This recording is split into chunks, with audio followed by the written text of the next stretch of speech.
17페이지 3강 함께 보도록 하겠습니다. 17페이지 3강 수룹바벨 성전에 대해서 함께 살펴봅니다. 어제도 이러한 내용에 대해서 우리가 함께 살펴봤지만요.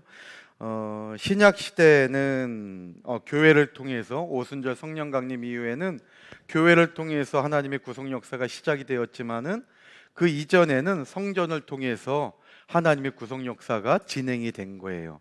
그 가운데 에덴 동산으로부터 성전이 시작되죠. 그래서 구약에는 에덴 동산, 성막, 그 다음에 솔로몬 성전, 그 다음에 수룹바벨 성전, 이렇게 성전이 나타나죠. 에스겔 성전은 지어지지 않은 성전이고, 그러니까 에스겔 성전까지 하면 구약에 등장하는 성전은 전부 5개예요. 에덴 동산부터 시작할 때 에덴 동산, 그 다음에 장막 성전, 솔로몬 성전, 에스겔 성전, 그 다음에 수룹바벨 성전, 이렇게 5가지의 성전을 중심으로 구약 시대에는 하나님의 이 구속 운동이 진행이 되었다는 거죠. 그 가운데 우리가 4가지 관점으로 지금 계속 살펴보고 있었어요. 이 4가지 관점이, 먼저는 택하신 장소고, 두 번째는 하나님의 임재고, 그 다음에 성전에는 제사장이 있어야 된다 그랬잖아요. 그리고 성전에는 제사장을 통한 하나님 앞에 예물을 가지고 예배, 제사를 드려야 되잖아요. 그래서 이 4가지 관점을 가지고 함께 살펴봅니다. 먼저 수룹바벨 성전, 주전 516년. 자, 이 수룹바벨 성전은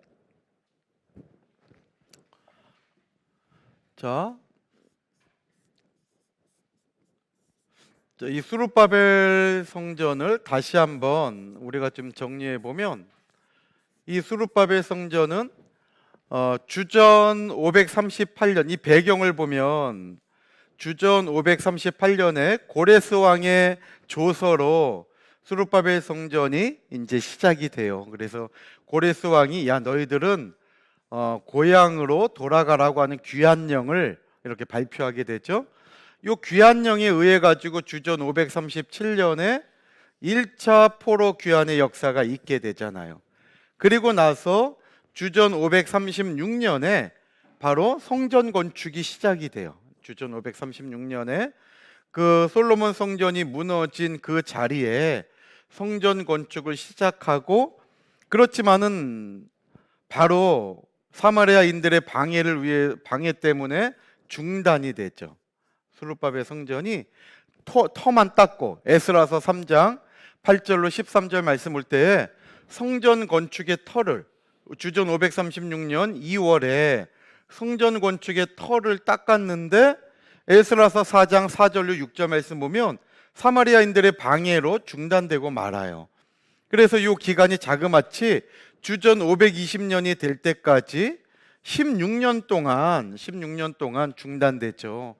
그래서 이 중단된 성전을 다시 진행하게 하기 위해서 하나님은 학개와 스가랴 선지자를 끊임없이 보냄으로 말미암아 이스라엘 백성들이 성전 건축하는 일에 힘을 내게 하시죠.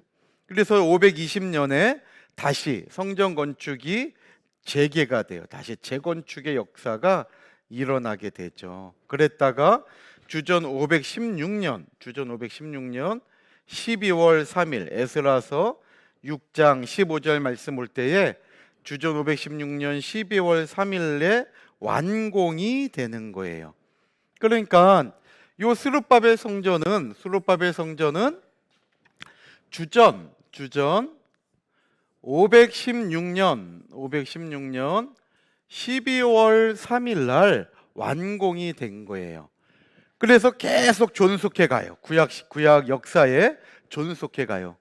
그래서 성경에 끝나고 신약이 열릴 때까지 약 400년의 기간을 신구약 중간기라 그래요.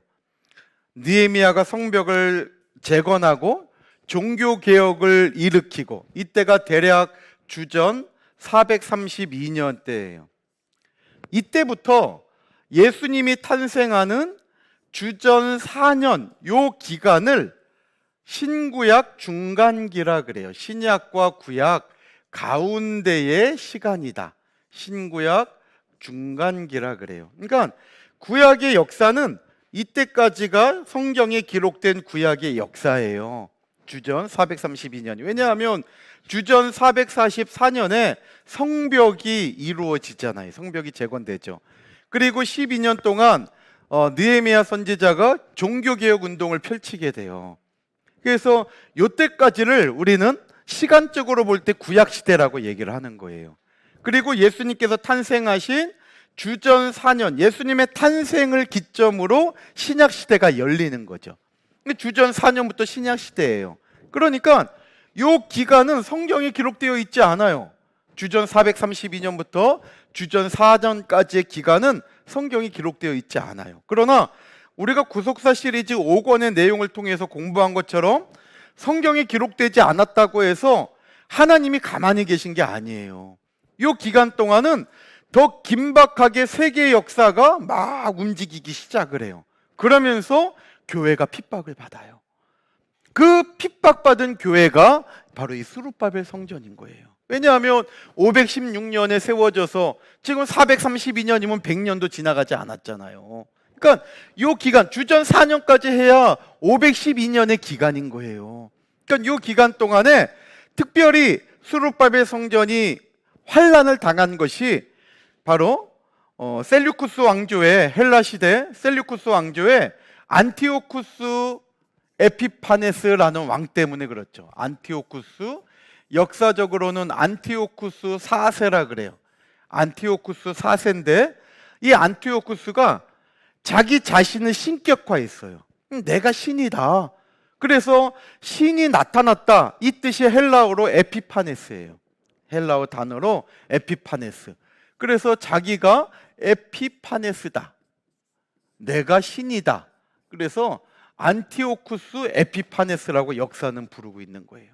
그러니까 이름만으로 봐도 얼마나 교만한 왕인가를 알 수가 있죠. 그러니까 이 왕이 스룹바벨 성전에다가 돼지피를 뿌리고 이 안에 강단 안 앞에다가 성경 말씀이 증거되어지는 이 자리에다가 제우스 신상을 세워놓고 제우스 신에게 절하게 하고 하면서 성전을 조롱하고 하나님을 조롱하고 핍박한 거예요. 그러니까 이 신구약 중간기가 펼쳐져요.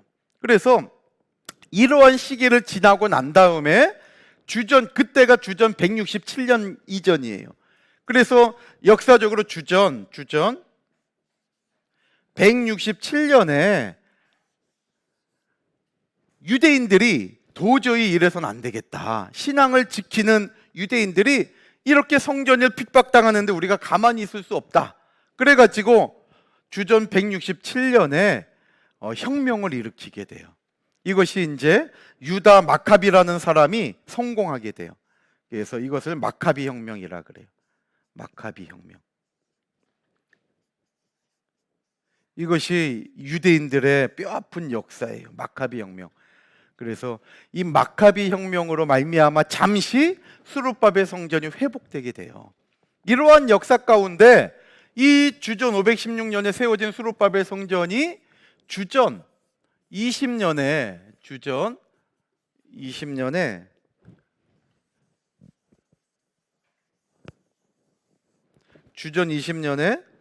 헤롯 왕에 의해서 개축이 된 거예요.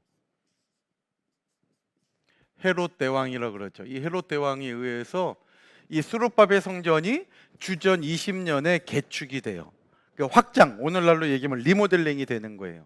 근데 이것이 언제 끝나느냐? 주전 AD 주후, 죄송합니다. 주전이 아니고 주후. 이제 예수님도 탄생하시고 AD 64년에 이 성전이 완성이 돼요. 그러니까 자그마치 84년 동안 성전이 세워지게 되는 거예요. 근데 84년 동안 세워진 성전이 결국 AD 70년에 로마의 디도 장군에 의해서 무너지게 돼요. 그래서 우리 교재에 보면 스룹바벨 성전의 주전 516년부터 주전 20년하고 괄호하고 주 70년 돼 있잖아요. 이것이 그 의미예요. 그러니까 주전 516년부터 주전 20년은 1세대 1차 포로 귀환자들이 세운 스룹바벨 성전 모습을 그대로 유지하고 있었을 때는 주전 516년부터 주전 20년까지예요. 그리고 주전 20년부터는 헤롯 성전으로 바뀌게 돼요. 그 자리 모양도 다 그대로지만은 모양이 훨씬 웅장해져요. 높이도 훨씬 높아지고 넓이도 훨씬 넓어지고, 그래서 주전 20년부터는 헤롯 성전으로 바뀌어졌다가 주후 70년에 무너지게 된 거예요. 성전이 깨지게 된 거예요. 그래서 그러한 의미를 축약해서 연대를 이렇게 썼다는 것을 기억하시면 돼요. 자, 택하신 장소는 어디냐? 모리아산이죠. 모리아산. 예루살렘 모리아산이죠. 그래서 이 모리아산은 제가 어제도 말씀드렸지만은 우리가 모리아다 하면 세 가지를 기억해야 돼요. 꼭 아브라함의 뭐예요? 믿음. 또 이삭의 뭐예요? 그쵸, 순종. 이삭의 순종. 그 다음에 이것은 창세기 22장 1절로 12절 말씀을 통해서 우리가 알 수 있고, 마지막 세 번째 모리아는 다윗의 바로 회개의 장소예요. 다윗의 회개의 장소다. 그래서 다윗의 이 회개의 터가 또 함께 있다는 거죠. 이 다윗의 회개는 사무엘하 24장에 있어요. 사무엘하 24장 12절로 25절인가 이렇게 있어요. 그래서 성전이 세워지는 그 터가 되기 위해서는 저와 여러분들도 이러한 믿음이 있어야 되고, 또 순종하는 마음이 있어야 되고, 또 늘 회개하면서, 회개는 우리의 포커스가 하나님께 맡겨진 게 회개예요. 그래서 회개는 뉘우침하고는 완전히 달라요. 회개는 다시 하나님께로 돌아가는 게 회개예요. 이러한 터에 성전은 세워진다는 거예요. 그래서 모리아, 바로 그러한 의미가 있다는 거죠. 또 고레스 왕은 두 번째 동그라미에 보면 고레스 왕은 유다 땅 예루살렘에 건축하라고 명령했죠. 그래서 에스라서 1장 2절, 3절, 4절, 5절 말씀 올 때에 고레스가 조서를 발표할 때 너희가 그 예루살렘 모리아산 거기에 성전을 건축하라는 거죠. 특별히 에스라 1장 3절 보면 유다 예루살렘으로 올라가서 거기 있는 여호와의 전을 건축하라 그랬잖아요. 거기 있는 여호와의 전 괄호로 묶어보세요. 이게 뭘까요? 솔로몬 성전을 얘기하고 있는 거예요. 거기 있는 여호와의 전, 그 무너진 그 솔로몬 성전에 너희가 다시 성전을 건축하라 얘기하고 있는 거죠. 그래서 택하신 장소는 모리아예요. 두 번째, 하나님의 임재하심이 있죠. 성전에는 하나님의 임재하심이 있어야 된다 그랬잖아요. 그래서 에스라서 6장 22절 보면 즐거움으로 7일 동안 무교절을 지켰는데, 그 이유는 이스라엘 백성들이 즐겁게 무교절의 절기를 지킬 수 있었던 이유는 여호와께서 저희로 즐겁게 하시고 하나님이 즐겁게 하셨기 때문이라는 거예요. 그러니까 그 무교절의 절기에 하나님도 함께 하신 거죠. 함께 하셔서 즐겁게 하나님이 하셨다는 거예요. 그러니까 이런 부분이 하나님의 임재의 증거라는 거죠. 또 두 번째, 만국의 보배가 이르는 성전이라 그랬죠. 두 번째로 만국의 보배가 이르는 성전이다. 여기 만국의 보배는 예수 그리스도를 가리키는 거죠. 그래서 어제 우리가 강의를 통해서 또 유튜브를 통해서 잘 들었을 텐데요, 만국의 보배, 예수님을 가리키는 거예요. 그러니까 학개서 2장 7절에 만국의 보배가 이르리니 그랬잖아요. 여기 만국의 보배는 예수 그리스도를 얘기해요. 여기 보배라는 단어가 히브리어로 그 헤무다라는 단어예요. 만국의 보배가 임한다 그랬잖아요. 만국의 보배가 임한다 그랬는데, 이 보배라는 단어가 히브리어로 헤무다라는 단어예요. 헤무다.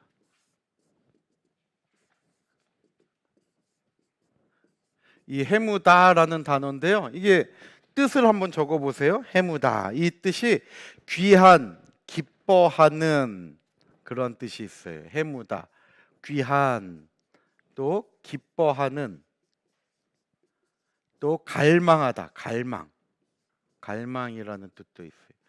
귀한, 기뻐하는, 갈망, 또 탐나는 그런 뜻이 있어요. 그래서 만국의 보배가 예수님이신데, 바로 그분은 가장 귀한 분이라는 거죠. 그분은 가장 기쁨이 되는, 우리가 기뻐하며 기다리는 분이라는 거예요. 그래서 이 만국의 보배는 바로 예수 그리스도를 얘기하고 있다는 거죠. 그 다음에 세 번째, 나중 영광이 더 큰 성전이라 그랬어요. 하나님의 임재에 이 스룹바벨 성전은 나중 영광이 더 크다. 이것은 이 나중 영광은 바로 성육신 하시는 예수님의 영광을 나타내는 거예요. 그 밑줄에 성육신 적으시면 되죠. 성육신 하시는 나중 영광은 성육신 하시는 예수님의 영광이다. 성육신 적으시면 되겠죠. 그래서 학개서 2장 9절 보니까 이전의 나중 영광이 이전 영광보다 크리라 그랬잖아요. 그래서 이전 영광은 솔로몬 성전의 영광인데 그 솔로몬 성전보다 스룹바벨의 영광이 더 큰 것은 바로 예수 그리스도가, 성전의 실체가 되시는 예수 그리스도가 오시기 때문에 스룹바벨의 영광이 더 크다는 거예요. 그 다음에 이제 제사장이 있어야 된다 그랬죠. 제사장들은 성전 봉헌식을 행하게 돼요. 에스라서 6장 16절에 기록되어 있죠. 자, 그럼 이 제사장은 어떠한 일을 해야 되느냐? 두 가지인데, 첫 번째로는 하나님을 섬기는 일이죠. 하나님을 섬기는 일. 그래서 에스라서 6장 18절에 하나님을 섬기게 하되, 이것이 아람어로 아비다라는 단어인데 히브리어로 아바드라는 단어예요. 아바드. 이 섬기다라고 하는 것은 아바드라는 단어인데, 이 단어는 꼭 기억하시면 좋아요. 구속사적으로 중요한 의미를 가져요. 왜냐하면 지금 말씀처럼 제사장들이 하나님의 일을 수종들 때에 이 아바드라는 단어가 쓰여지거든요. 근데 이것이 창세기에 처음 등장하는 데가 어디냐면 창세기 3장 23절이에요.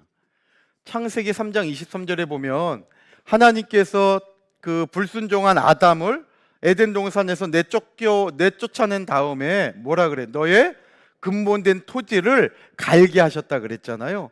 그 토지를 갈게 하다라는 단어가 아바드라는 단어예요.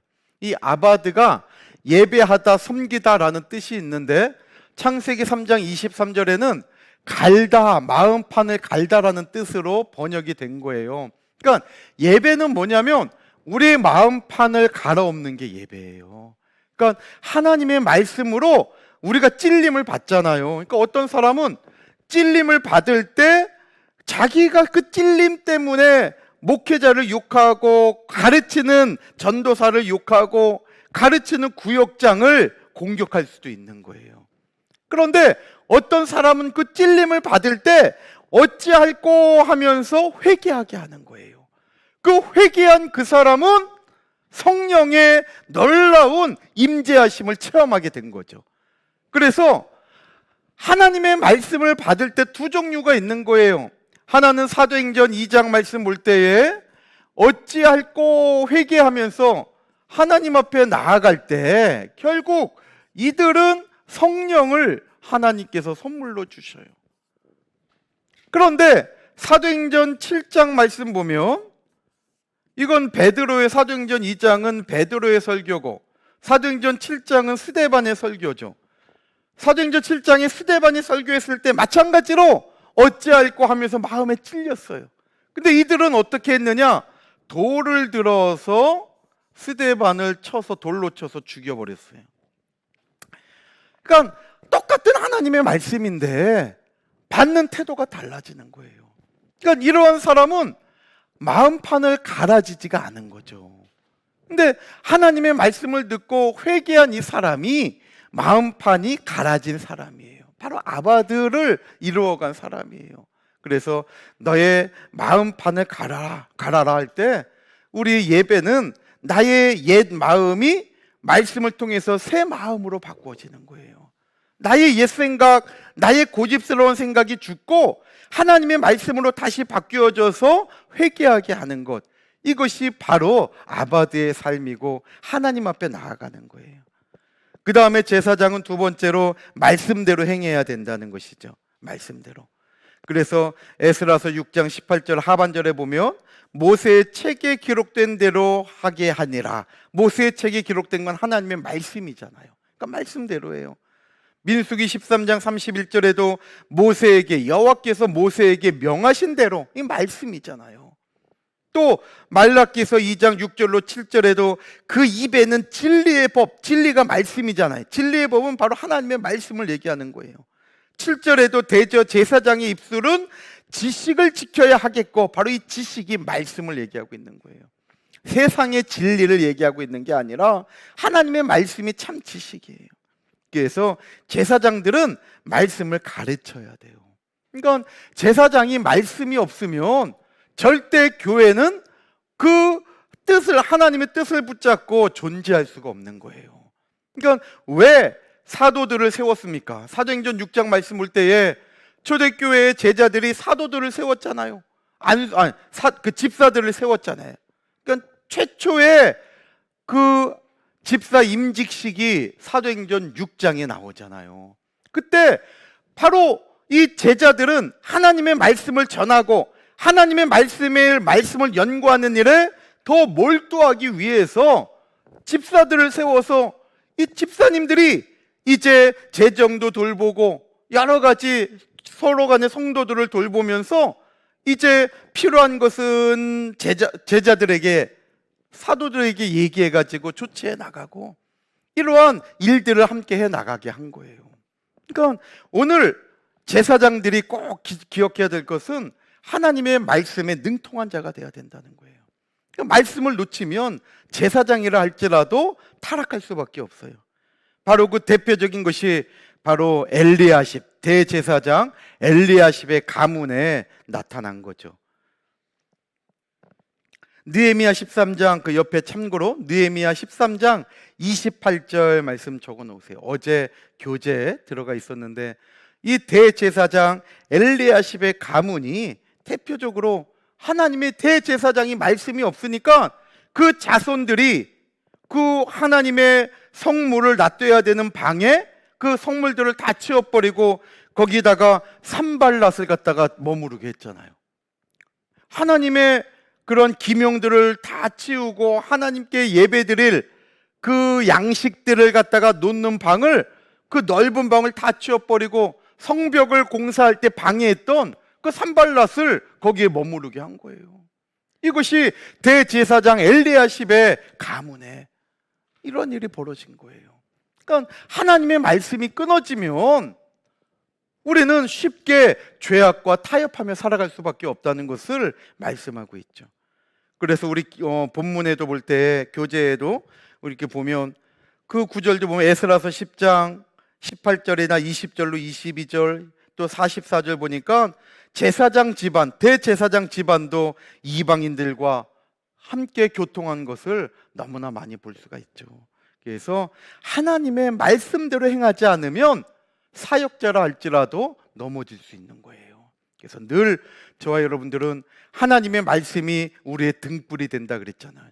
시편 119편 105절 말씀 볼 때 하나님의 말씀이 내 발에 등이 되고 내 길에 빛이 되어 주신다는 거예요. 그러니까 그 말씀을 따라갈 때 우리는 죄악의 올무에 걸리지 않을 수가 있는 거예요.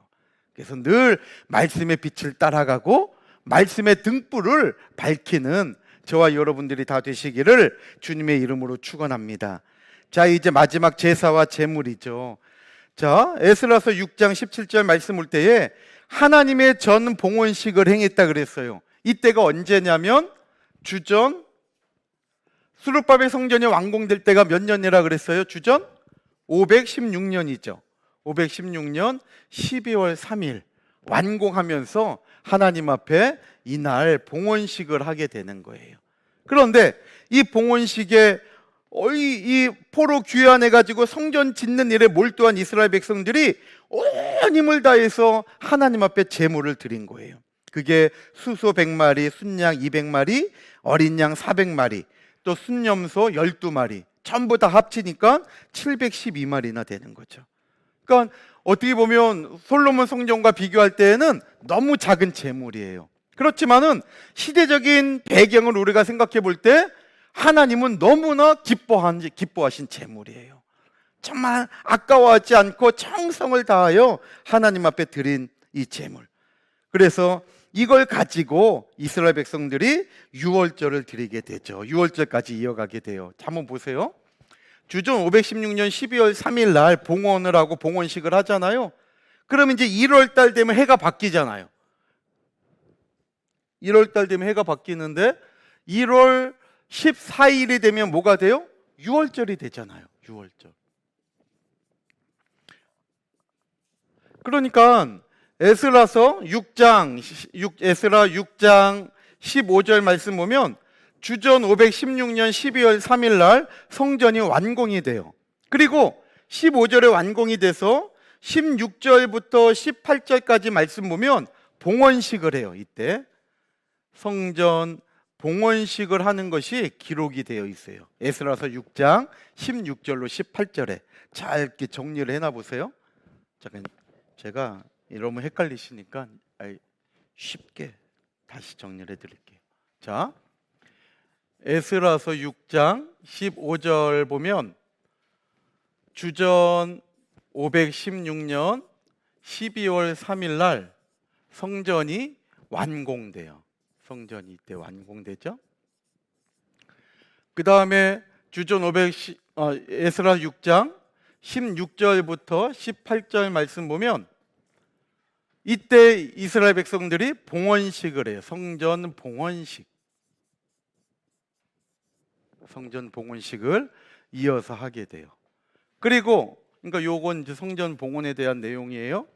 그 다음에 이제 해가 바뀌어서 1월 14일이 되는데 에스라서 6장 19절부터 이어지는 내용이에요. 성경에 보면 19절부터 21절까지 말씀 보면 이제 해가 바뀌어서 주전 515년 1월 14일이 돼요. 1월 14일 날 이때 6월절을 지키게 되는 거죠.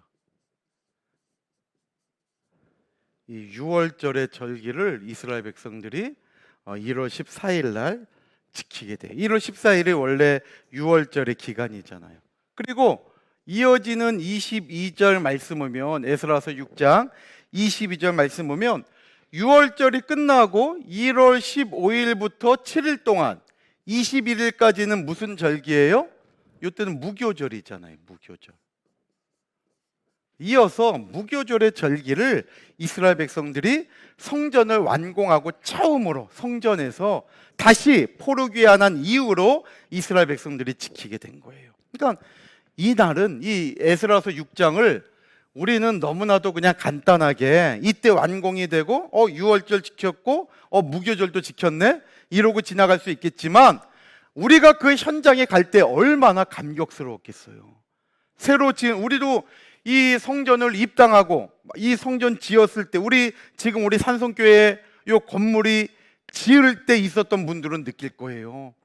우여곡절 끝에 정말 짓다가 무너지기도 하고 많은 위기와 어려움 가운데 성전이 이 교회가 건물이 들어섰잖아요. 그러면서 하나님 앞에 입당 예배를 드리고 그러면서 절기를 지켜나갈 때 아마 그 감사 그 감격의 마음이 있을 거예요. 이건 성전이 무너졌다가 다시 회복돼 가지고 처음 하나님 앞에 이 절기를 지키는 이스라엘 백성들은 정말 그 마음을 이루 형용할 수 없을 거예요. 그러면 특별히 이 6월절을 지켰다고 하는 것은 6월절은 두 가지 중요한 의미가 있어요. 이미 이스라엘 백성들이 애굽에서 430년 동안 종로로 타다가 출애굽기 12장 말씀 볼 때에 하나님께서 새롭게 해를 주시면서 처음 지키게 한 절기가 6월절이에요. 그러니까 6월절은 애굽에서의 해방의 의미가 있고 또 하나는 해방됨과 동시에 새로운 출발을 하게 되는 의미를 갖고 있는 것이 바로 6월절이에요. 그래서 6월절은 단순하게 1월 14일 날 흠없는 어린 양을 잡아 죽이는 절기 이것만이 아니라 바로 이날은 갇혔던 애굽에서 해방이 되고 해방됨으로 말미암아 가나안 땅을 향하여 새로운 출발을 하게 돼요. 그런데 여기에 어린 양을 잡아 죽이게 했다는 거죠. 어린 양. 그러니까 이것은 구속사적으로 뭘 얘기하고 있냐면 고린도전서 5장 7절 말씀 볼 때 이 어린 양은 예수 그리스도라고 얘기하고 있잖아요. 우리 예수님이 유월절에 어린 양이 되셨다고 고린도전서 5장 7절에 말씀하고 있어요. 그러니까 예수 그리스도의 죽으심으로 말미암아 우리는 애굽과 같은 타락한 세상에서 해방이 되고 예수 그리스도의 십자가의 터로 말미암아 다시 천국을 향하여서 나아갈 수 있는 길이 열린 걸 얘기하고 있는 거예요. 그래서 구속사적으로 유월절은 이와 같은 중요한 의미를 우리에게 보여주고 있다는 거죠. 근데 이스라엘 백성들이 바벨론에서 포로 귀환에서 첫 번째 성전을 짓고 지킨 절기가 똑같이 유월절이에요. 애굽에서 나왔을 때와 똑같이 바벨론 포로 이후에 첫 절기는, 성전에서의 첫 절기는 유월절이었다고 하는 사실이에요. 그래서 유월절은 거기 맨 밑에 적으시면 되죠. 19페이지. 수르바벨 성전이 완공되고 백성이 드린 유월절 제사, 유월절 동그라미 빵빵 치세요. 유월절 제사는 바벨론에서 해방된 것과 새로운 뭐예요? 출발을 의미하는, 이거 굉장히 중요한 의미예요. 그래서 절대 잊어버리지 마시고 유월절의 이 중요한 의미를 다시 한번 기억하면 좋겠습니다. 자, 그럼 구속사적인 교훈을 보면, 자, 스룹바벨 성전은 모든 성전의 실체이신 누가 오셔요? 예수님이죠. 예수님께서 직접 오시는 성전이에요. 그래서 바로 예수 그리스도가 바로 성전의 실체이시기 때문에 이 스룹바벨 성전은 언약궤가 없는 거예요. 왜냐하면 언약궤의 실체가 예수님이기 때문에. 그러니까 스룹바벨 성전에 언약궤가 없고, 예레미야 선지자를 통해서 어제 결론 부분에 이승현 목사님께서 잘 우리에게 설명해 주신 것처럼 예레미야 3장 16절에 5가지 부정동사 로라고 하는, 이게 히브리어 로라고 하는 단어인데요. 이 로라는 단어가 예레미야 3장 16절에 있으면서 너희는 다시는 찾지도 말고, 다시는 기억하지도 말고, 다시는 만들지도 말고, 다시는 생각하지도 말라고 하나님께서 강조하고 있잖아요. 그 가장 중요한 언약궤를 왜 하나님은 찾지도 말고 만들지도 말고 생각하지도 말라고 했느냐? 그 실체이신 예수님이 그 자리를 채우시기 때문에 그 빈자리를 보고 오실 메시아를 기다리라는 거예요. 이것이 바로 스룹바벨 성전이 갖는 아주 중요한 구속사적인 의미예요. 그러니까 스룹바벨 성전은 결국 누구를 보여주는 성전이에요? 예수님을 보여주시는 성전이에요. 그래서 예수님께서는 주전 26년, 주후죠, AD 26년에 공생의 첫 시작을 할 때에 바로 그 스룹바벨 성전에 가셔가지고 이 성전을 헐어버리라고 한 거예요. 내가 3일 만에 다시 세우겠다. 그때가 성전이 세워진 지 46년째가 된다고 요한복음 2장 20절에 말씀하고 있잖아요. 그러니까 이와 같이 스룹바벨 성전은 오실 메시아 예수님을 보여주는 성전이에요. 또 기다리는 성전이고. 그 다음에 이제 크게 두 번째, 자, 이제 지금까지 이제 성전 중심의 구속 운동이 이제 끝난 거예요. 끝나고 여기 이제 20페이지에 있는 2번부터는 또 다른 챕터로 넘어가요. 이제부터는 이제 본격적으로 이 스룹바벨 성전이 어떻게 이제 시작이 되었는가, 이제 서론적인 부분이에요. 스룹바벨 성전에 대한 서론적인 부분. 그래서 우리 지금 번호로는 1번, 2번으로 넘어가지만 실질적으로는 끊어야 돼요. 그래서 20페이지 2번 바사왕 고레스 조서 있잖아요. 이거 형광펜이나 뭐 빨간색 볼펜이 있으면 딱 단락을 나눠버리세요. 그래서 이거 아래 위는 완전히 다른 내용이에요. 그래서 이제 지금부터는 스룹바벨 성전의 서론적인 부분으로 넘어가게 돼요. 자, 스룹바벨 성전은 어떻게 그러면 세워지게 됐느냐? 아까 말씀드렸죠. 누구의 조서로 시작이 됐다 그랬어요? 고레스 왕의 조서. 그래서 이제 내용이 이어져요. 자, 첫 번째 시기와 배경, 귀환령, 고레스 원년으로 주전 538년이죠. 밑줄에 적으세요. 538년. 그래서 주전 538년에 고레스 왕의 귀환령으로 시작이 돼요. 자, 그럼 조서가 어떻게 내려졌느냐? 자, 이 조서가 내려진 것은 근본적으로 얘기한다면 하나님께서 고레스 왕의 마음을 감동시켰기 때문이에요. 그러니까 고레스가 자기가 자의적으로 조서를 내린 게 아니에요. 하나님께서 강권적으로 고레스의 마음을 움직인 거예요. 여기에는 바로 다니엘의 역할이 여기에서 나타나게 돼요. 그래서 고레스 왕이 조서를 내려서 하나님의 성전을 재건하게 하게 했던 것은 하나님의 역사하심인데, 여기에는 바로 다니엘의 헌신이 있게 돼요. 그러니까 스룹바벨 성전에서 우리가 잊어버리지 말아야 할 또 한 명의 중요한 인물이 다니엘이에요. 스룹바벨 성전 이 어간에는 다니엘의 이름이 등장도 안 해요. 그러니까 다니엘 다 생각지도 않죠.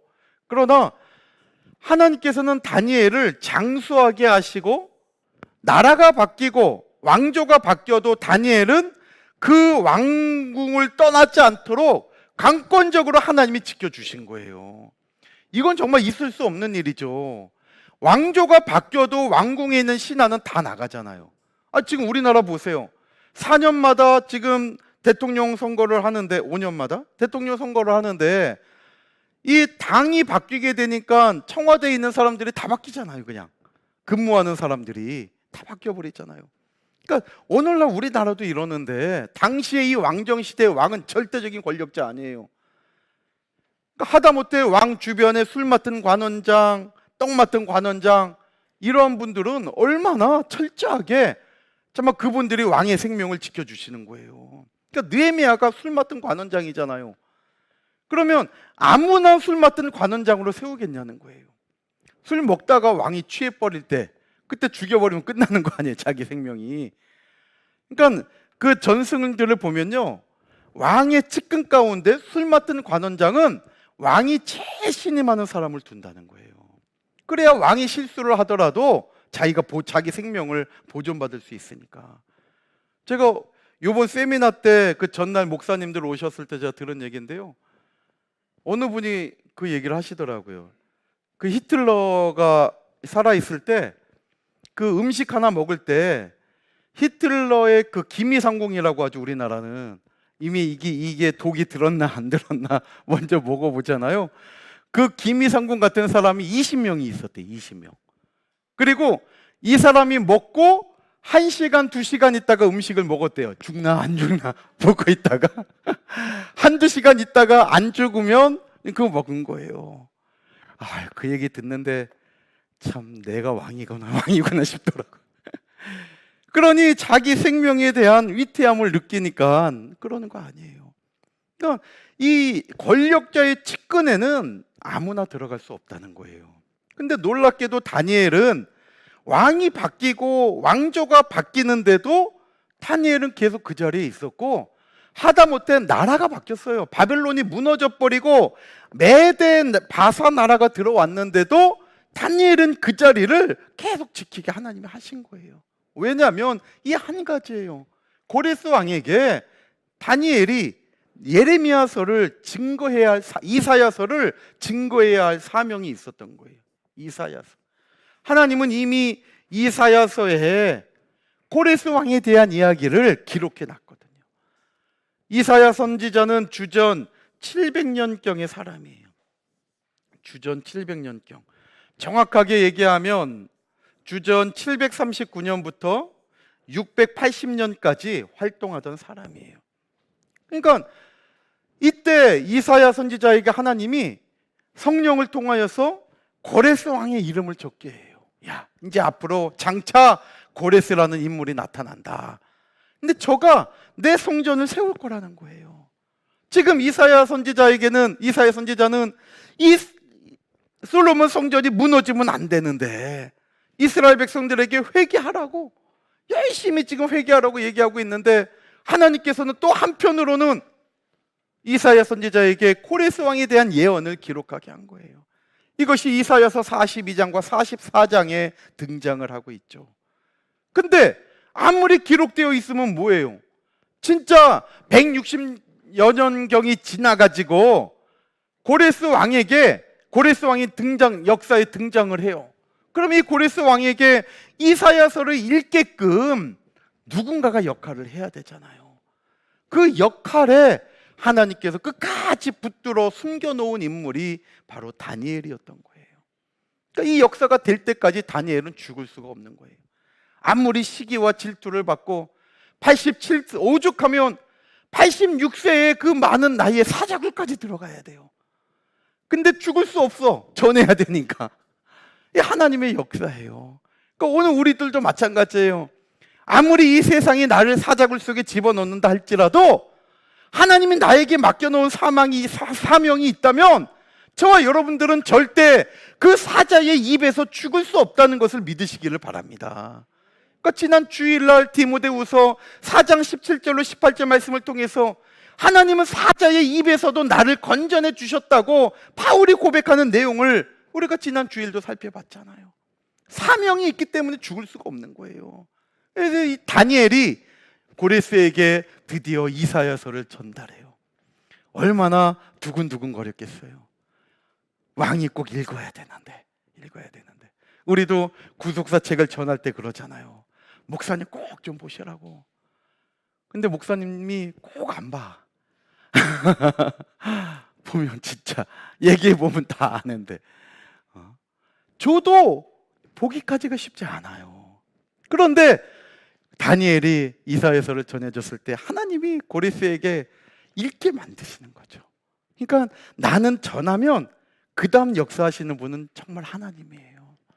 그러니까 고레스가 읽다가 깜짝 놀래요. 자기 이름이 거기 있거든. 근데 자기가 해야 할 일도 있어. 이 이스라엘 백성들을 해방시켜야 되고 성전을 건축하도록 도와줘야 돼. 그러니까 하나님이 강권적으로 고레스를 붙들어 주시니까 고레스가 그대로 순종하는 거 보세요.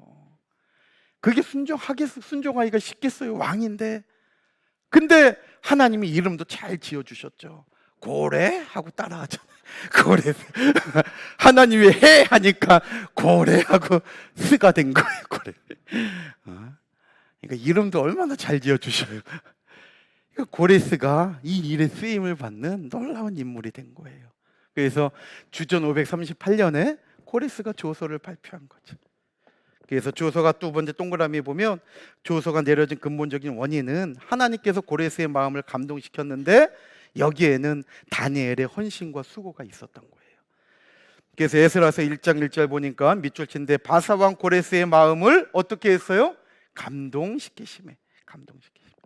그래서 감동시키심에 이건 깨우다, 자극하다, 또 찌르다, 일어나다, 분발하다 이러한 뜻으로 많이 쓰인 단어예요. 찌르고 우리도 막 아이들 안 일어날 때 막 찌르잖아요. 이게 우르예요. 우르. 야 일어나 그러고 막 찌르잖아요. 하나님이 고레스를 그렇게 하신 말이 감동시킨 거지. 고레스 옆구리 찌르고 막 하나님이 고레스 움직이지 않으면 안 되게 이게 하나님 만드신 거예요. 이 우르의 히필령인데 히필령은 사역의 의미, 시키다라는 뜻이 있는 거예요. 그래서 감동시키심이 이렇게 번역이 된 거예요. 하나님이 고레스가 자발적으로 한 게 아니라 하나님이 시킨 거예요. 그래서 이것은 강권적으로 밑줄 형광펜 있으면 칠해 놓으세요. 하나님께서 강권적으로 바사왕 고레스의 마음을 움직이셨다. 내 남편이 교회 그렇게 오자 그래도 안 오잖아요. 그러나 정말 우리가 기도하고 될 때 때가 될 때 고레스도 때가 될 때 움직인 것처럼 때가 될 때 정말 하나님께서 내 남편을 찔러가지고 나오지 않고는 안 되게 하나님께서 만들어 주시는 거예요. 내 자녀들 정말 저와 여러분들의 삶에 내가 눈물로 기도한 내 남편, 내 아내, 내 자녀, 우리 부모님의 그 자리는 절대 마르지 않는다는 것을 기억하시고 때가 될 때 하나님께서 우르로 찔러가지고 이 구원의 자리에 고래하고 다 달려오는 역사가 있다는 것을 믿으시기를 바랍니다. 두 번째, 하나님께서 고레스 왕의 마음을 왜 감동시켰느냐? 하나님의 말씀을 응하게 하시려고. 에스라 1장 1절에 예레미야 입으로 하신 말씀을 이루게 하시려고, 응하게 하시려고 그랬죠. 그 어떠한 말씀이냐? 바로 예레미야 29장 10절에 있는 70년이 차면 돌아온다, 이 말씀이죠. 그래서 이 말씀 때문에 하나님은 주전 538년에 강권적으로 고레스가 귀한 영을 내리게 하고, 주전 537년에 강권적으로 1차 포로 귀환의 역사가 단행되도록 하나님은 역사해 주신 거예요. 그러니까 하나님의 섭리가 너무나 놀라운 거죠. 그러니까 이런 거 볼 때, 이런데도 하나님이 살아계신 게 안 믿어지면 그것도 기적인 것 같아요. 이렇게 정확하고 오묘한 섭리 가운데 되는데, 정말 이런데 정말 깜짝 놀라지 않고 정말 이렇게 소름 끼치지 않는 것은, 그건 정말 기적의 사람들이에요. 그러니까 정말 하나님은 살아계시다는 것을 꼭 믿고, 이 하나님은 지금 우리들의 삶 속에도 똑같이 역사해 주신다는 것을 꼭 믿으시기를 바랍니다. 자, 두 번째 조서의 내용 보면 유다 예루살렘에 성전을 건축하라 그랬잖아요. 이것이 1차 포로 귀환의 목적이에요. 하나 적으세요. 그 밑에다가 1차 포로 귀환의 목적이에요. 이것이 1차 포로 귀환은 무조건 뭐예요? 성전 건축이에요. 성전 건축. 두 번째, 성전 건축에 필요한 물질도 도우라 그랬죠. 이 도우라, 이 도와주고, 이 단어가 나사라는 단어인데, 이것은 귀한 자, 자기 백성들에게 귀한 자들을 도우라고 얘기하고 있는 거예요. 이것도 얼마나 놀라워요. 그러니까 애굽에서 이스라엘 백성들이 나올 때에도 하나님이 빈손으로 나오게 하지 않고 그 주변 모든 애굽 사람들에게 은혜를 입혀가지고 은금보화를 다 가지고 나오게 했잖아요. 왜? 성막 건축하게 하려고. 그걸로 다 성막을 건축하게 한 거예요. 그러니까 마찬가지로 이렇게 바사 제국 사람들에게 다 도와주게 해가지고 그것으로 스룹바벨 성전을 건축하는데 힘을 쓰게 했던 거예요. 하나님은 우리에게 사명을 주실 때 그 해야 할 모든 것들도 채워주시는 역사가 있다는 것을 믿으시기를 바랍니다. 그러니까 우리가 이번에 세미나에 정말 기도의 눈물을 흘리고 물질과 정성과 온 마음을 짜냈잖아요. 그러니까 이것이 절대 헛되지 않은 거예요. 하나님께서 다 저와 여러분들에게 다시금 채워주시는 역사가 있다는 것을 꼭 믿으시기를 바랍니다.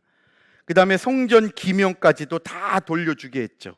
포로 귀환 시 남유다가 멸망할 때 빼앗겼던 성전 기명을 다시 가지고 왔어요. 그러니까 바벨론 느부갓네살 왕에게 다 빼앗겼잖아요. 이걸 다시 가지고 오게 한 것은 다른 것이 아니라 역사의 최고 통치자요 진정한 승리자는 하나님이심을 알려준 거예요. 그러니까 밑줄에 하나님 적으면 돼요. 하나님. 이게 왜 중요하냐면요, 그러니까 이런 부분들은 그 당시의 문화를 이해를 해야 돼요. 고대 근동 지방에는요, 신이 보편화되어 있어요. 고대 근동 지방에 이 신이라고 하는 존재는 보편화되어 있어요. 그래서 뭐든지 신이 우리를 지켜준다라고 생각을 한 거예요. 근데 부족과 부족이 이제 전투가 일어나잖아요. 다른 신을 섬겨요. 그런데 이 신이 이쪽에 있는데 얘를 이겼어. 이쪽이. 그러면 이쪽 신이 강하다라는 것을 서로 나타내는 거예요. 그러니까 사람이 싸우지만 그 뒤에는 누가 싸우는 거예요? 신과 신의 대결이라는 거예요. 그런데 또 특이한 것은요, 기록에 보면 그러면 이쪽 신이 우리 신이 이겼으면 요 신을 갖다가 어떻게 해야 될까요? 이거는 야 니네 신은 가짜야 하고, 우리 같으면 아마 그냥 우리 민족 같으면 이 신은 아마 나만 하지도 않았을 거예요. 그런데 그 당시 이 고대 근동은요, 이 신을 또 인정을 해요.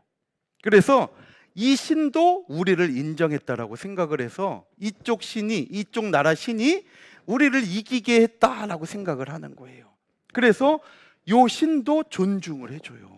그리고 이 나라에서 이기고 다시 자기네 나라로 돌아와야 되잖아요. 전리품들을 가지고 오잖아. 그때요, 요 신들과 그 관계된 것들을 다 가지고 자기네 나라에 옮겨와서 작은 신으로 섬기는 거예요. 그러니까 신이라고 하는 존재는 절대적이었던 거예요. 그러니까 남의 나라, 우리가 그 나라를 이겼다고 해서 그 나라의 신을 짓밟거나 뭐 신을 갖다가 뭐 머리를 쳤다든지 팔을 뿌려먹었다든지, 이거는 있을 수 없는 일이에요. 그런데 이스라엘 박물관에 가면 그 있을 수 없는 일들이 있어요. 이스라엘 박물관에 가면 다른 이방 신들을 갖다가 모아놓은 그 하나의 그 장이 있는데 그쪽 가 보면 그 신들이 머리가 다 없어. 머리가. 이번 그 이스라엘이 이겨가지고 갖고 온 그 신들은 몸뚱아리만 있어. 몸뚱아리. 머리가 다 없어요. 이거 뭐냐면 이스라엘은 유일신이잖아요. 하나님 외에는 신이 없으니까 그건 신들로 안 보여. 그냥 조각품으로 보이는 거예요. 야, 뭐 이딴 것들이 널 지켜주냐 하면서 머리를 다 쳐가지고 몸뚱아리만 가지고 온 거예요. 이게 이스라엘 박물관에 보존되어 있어요. 그러니까 고대 근동 지방에는 다 신들을 두렵게 섬기고 다 인정을 하는데 유대인들만 유일신의 신앙으로 말미암아 인정하지 않는 거예요. 그러니까 오늘 우리도 마찬가지예요. 종교다원주의는 맞지 않는 거예요. 오직 하나님만이 참 구주가 되신다는 것을 우리도 기억해야 된다는 거예요. 그래서 오직 하나님만이 참 신이 된다.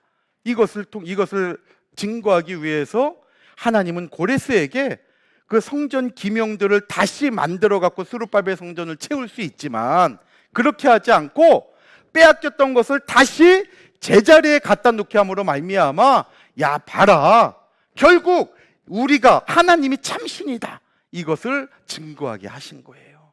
그래서 그 21페이지 맨 밑에 있는 게 그냥 하나님 적어놓고 이렇구나 하면 안 되는, 이게 역사적인 배경이 아주 중요한 거예요. 그래서 이런 걸 통해서 하나님만이 참신이 되시고 하나님만이 참 하나님이라는 것을 저와 여러분들도 믿고 하나님 제일주의 신앙, 하나님 밖에 없다는 것을 꼭 기억하시고 다원주의에 빼앗기면 안 되는 거예요. 자, 그렇다면 결론적으로 귀한 자의 구속 경륜을 보게 됐죠. 이 귀한 자들은 어떠한 사람이냐? 하나님께 감동을 받은 자들이에요. 감동을 받은 자. 여기 감동도 바로 우르라고 하는 단어예요. 그러니까 누가 1차 포로 귀환에 참여했느냐? 하나님께 감동을 받은 사람. 근데 그 사람이 49,897명밖에 되지 않았어요. 많은 숫자가 아니었다는 거죠. 그리고 이들은 성전 건축에 열망을 가진 사람이에요. 성전을 건축하고자 하는 자가 다 일어났다고 1장 5절에 말씀하고 있죠. 그리고 이들은 마지막 세 번째로 남은 자들이에요. 남은 자. 하나님은 이 성전 건축에 동참한 사람들을 가리켜서 남은 자다 말씀하고 있다는 거죠. 그래서 저와 여러분들도 정말 하나님의 남은 자의 신앙을 가지고 살아간다면 성전 중심의 삶이 되어야 된다는 것을 깨닫고 늘 하나님의 말씀, 하나님의 교회, 성전을 귀하게 여기며 살아가는 저와 여러분들이 다 되시기를 주님의 이름으로 축원합니다.